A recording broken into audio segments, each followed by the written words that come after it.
Magandang araw mga kapakners, at kami narito nga pala sa bayan ng Lopez, Quezon mga kapakners. At sisilipin namin, papasyalan namin ang Trio Guapito, ang kauna-unahang mall dito sa bayan ng Lopez, Quezon, ang LCC Mall.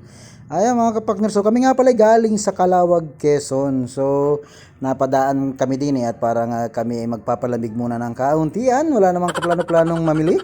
Kami kumbaga sana ay window shopping para bagang magsha-shopping kami sa bintana.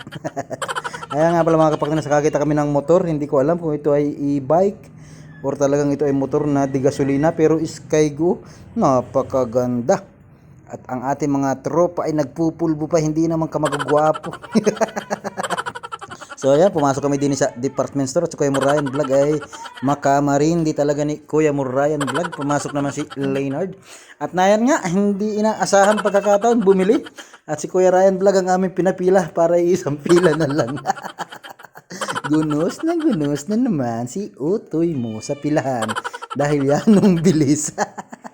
At yun, pagkatapos sa amin bumili, pumunta kami din sa bilihan ng mga Silver 923. Shoutout kila ate. Ayan na, ito na. Akala mo na may bibili sila Utoy, may wala namang kabudget-budget sus Mariusip. Hindi alam ay window shopping lamang. Pero magaganda yung kanila mga Silver 923. Oh. Ay, beautiful. Oh. Ito yung mga parang bling-bling. Ayun, babalikan daw nitong dalawang ito. Napapabili man sila. Pero babalikan na lang daw, babalikan. At medyo pricey ng kaunti. Pero all goods naman mga kapakners. Shoutout kila ate, kila ma'am. Ayun, thank you for watching. Hanggang dito lang muna ang ating vlog for today's video. Bye-bye!